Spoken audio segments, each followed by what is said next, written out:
पर जेका जंहिं मरब जे समाज में असां ॾिसूं था कहिड़ो मर्द आहे जेको 35 सालनि ताईं गैर शादीशुदा हुजे ऐं हिकिड़ी ॿारनि जी माउ सां शादी करण लाइ तयारु हुजे। मां दी भेण मां इहो घू मां खाधुमि 35 सालनि जी उमिरि में ॿारनि जे माउ सां शादी कयुमि।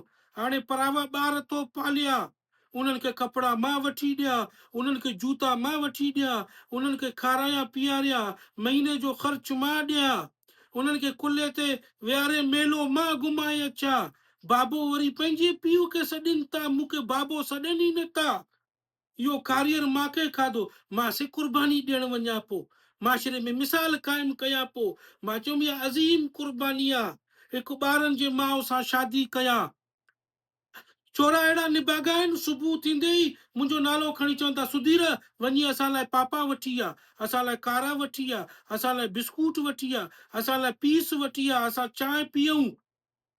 सुधीर नथा चवनि, हाणे मूंखे अबो नथा चओ त कम से कम मूंखे डैडी त करे चओ, तोरो त मुंहिंजो दिलि ख़ुशि थिए।